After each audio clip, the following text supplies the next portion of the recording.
Hi everyone, this is Gabe with Harvest Plugins, and today I'm going to go over one of my favorite uses of Harvest Mini, which is creating drum loops from scratch and also spicing up existing patterns with some randomness. It's pretty simple, so let's get started. Okay, so I've already set up Harvest Mini, and I've also already set up a drum rack with some drum samples on it. So I want to control that drum rack, and so the first thing I'm going to do is go into Preset and choose C, Chromatic Scale. The reason for that is that this drum rack is in order of chromatic. So it's C, C sharp, D, D sharp. And since we're going to be controlling it, we want the scale in Harvest Mini to be chromatic as well. So just to test it out, let's put down some eighth notes and see what happens. Okay, so you can see these notes are being triggered, which means that we're a little too high up in our octave. So we can go down, let's say 2 octaves and see what happens. Aha. Okay, so this is our drum loop, and this is what it sounds like.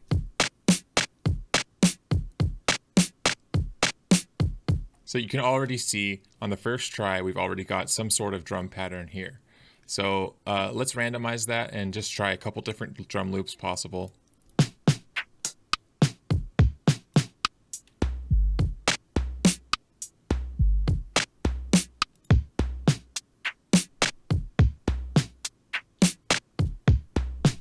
And that's pretty much it. That's how you can create drum loops with Harvest Mini. You could do 16th notes and see what that sounds like. And let's try the rest effect just to remove some of those, see how that sounds.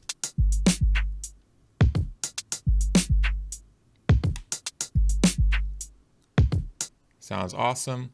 What I'm going to do now is clear all the notes and click in some notes, because sometimes you want something solid in the background to base your loop upon. You don't want it to be so crazy. So I'll put down a kick here, a snare here, and a kick here.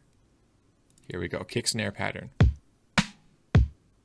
So now I'm going to lock that, and then I'm going to add my 16th notes with the rest effect on and see if I can create something interesting on top of that.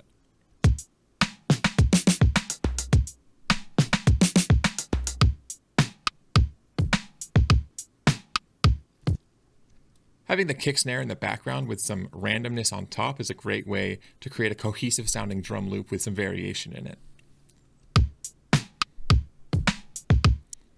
We can go crazier than 16ths. Let's go with 30 seconds.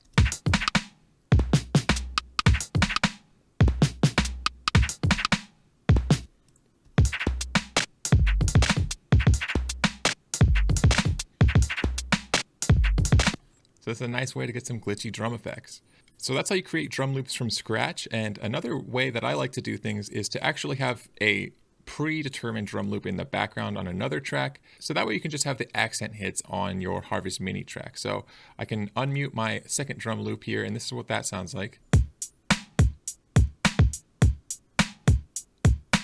So I'm going to go to 2 bars for this one and just going to add 16th notes, again, just keeping the rest effect on. I really like that randomness that it brings. Of course, you can always tap in your own rhythms, but when making rhythms with Harvest Mini, I really like to use the rest effect because it's unpredictable and it can be really fun.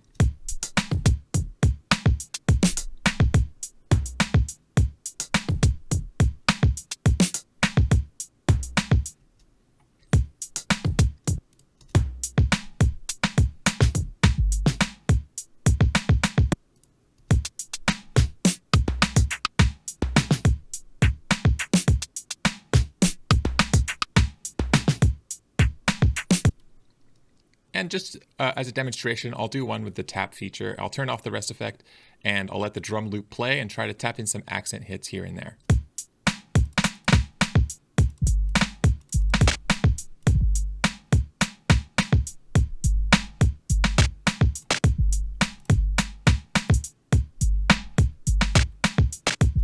That might be usable, but I'll just randomize, and here's what that sounds like.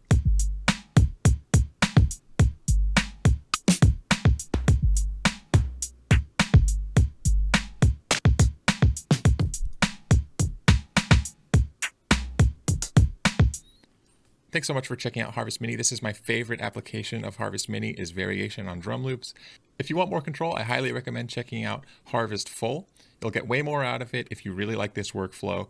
Thanks so much for watching. This is Gabe. I'll see you on the next one.